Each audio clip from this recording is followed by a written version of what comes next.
Olá, tudo bem?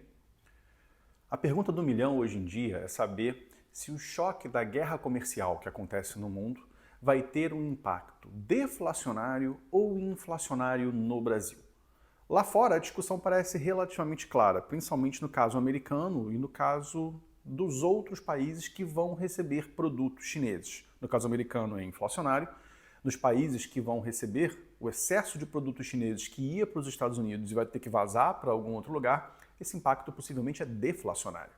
A discussão é, no Brasil, qual é o efeito final? A gente tem duas grandes narrativas no mercado, sendo que a primeira hoje postula que o choque é deflacionário.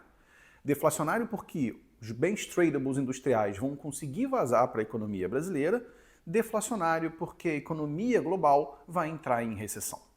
Existe uma outra narrativa, no entanto, uma outra avaliação do cenário com a qual nós nos alinhamos, que não vê esse cenário pelo menos como claro. E, na verdade, para ser bem honesto, a gente acha que não é deflacionário, não.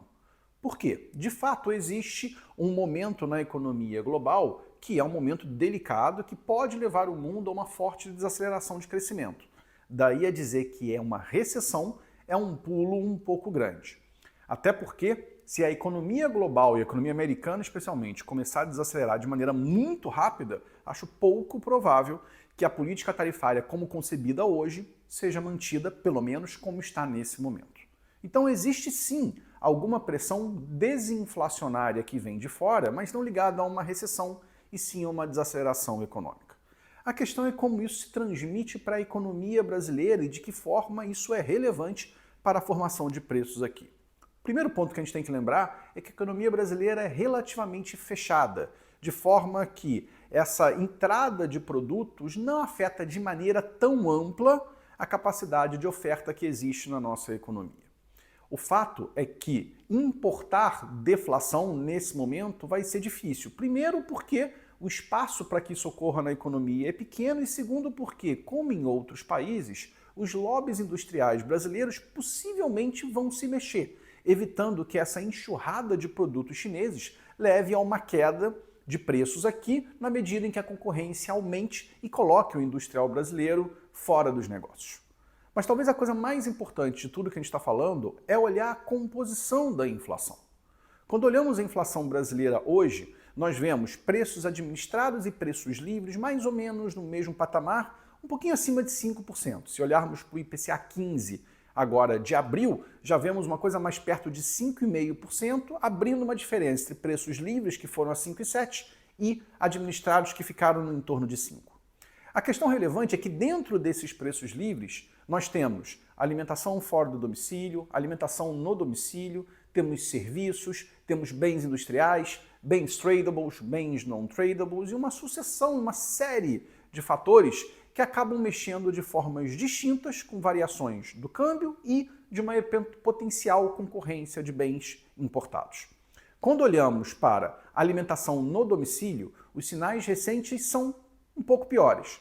Evidentemente, política monetária não vai mirar o preço do alface ou do tomate, mas isso faz parte da percepção de renda disponível e da formação de expectativas para os preços futuros. Quando olhamos para bens industriais, a história está complicada. E você tem um cenário esse ano que é sensivelmente pior do que o observado no mesmo período de referência do ano passado.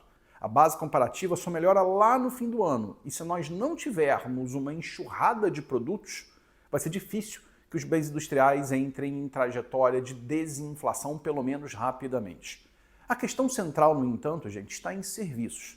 A economia brasileira tem operado com uma demanda acima da sua capacidade de oferta. E isso, num cenário de mercado de trabalho forte e migração da demanda para bens non-tradables e serviços, está levando a uma grande aceleração da inflação em 12 meses nessa categoria. Categoria essa que tem um pedaço que é cíclico, ligado a como a economia está funcionando, e tem outros pedaços que são ligados a mercado de trabalho, que continua forte, e serviços indexados, por exemplo, aluguel. Aluguel é indexado no Brasil a IGPM, nada a ver com IPCA em média. E IGPM tem uma sensibilidade a movimentos da taxa de câmbio muito maior do que o IPCA. E a gente tem uma história ainda onde o IGPM está rodando em torno de 8, 8,5%. Então, nesse cenário, você tem pressões que foram construídas na composição da inflação brasileira que sugerem que essa ajuda externa, se ela ocorrer, vai acabar sendo mais limitada do que as pessoas imaginam. Nesse mundo, o Banco Central parece dar sinais de que compra um pedaço, pelo menos, dessa narrativa da desinflação importada. E o mercado, de maneira geral, claramente já embarcou nisso, com taxas de juros chegando nos preços de mercado hoje nem a 15% no final do ciclo de ajuste monetário. Vamos lembrar que, segundo o modelo do próprio Banco Central, que é mais benigno do que o nosso e que sistematicamente subestima a inflação, uma Selic de 15% não faz o trabalho para levar a inflação para a meta no horizonte relevante, que é hoje o terceiro trimestre de 2026. Ela fica na projeção mais recente do Banco Central, feita em março, em 3,9%, dentro da banda, mas não na meta.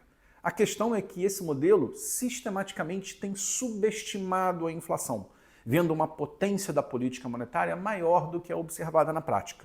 E se nós ajustamos isso, parece muito mais claro hoje que com esse cenário de Selic a 15, que hoje nem isso o mercado tem, ele está um pouquinho abaixo disso, nós tenhamos uma inflação sistematicamente fora do regime de metas, fora da banda de tolerância do regime.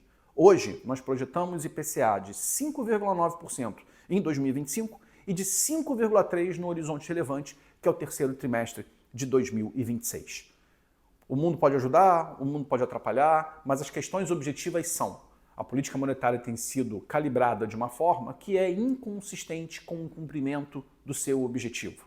Hoje, o regime de metas de inflação no Brasil está fora do compasso. Na prática, ele acabou. E, a não ser que tenhamos uma enorme ajuda externa que é exógena, isso vai continuar acontecendo no horizonte projetado. Se você gostou desse vídeo, por favor, se inscreva no nosso canal e acompanhe os conteúdos que a BRCG disponibiliza nas redes. Obrigado e até a próxima.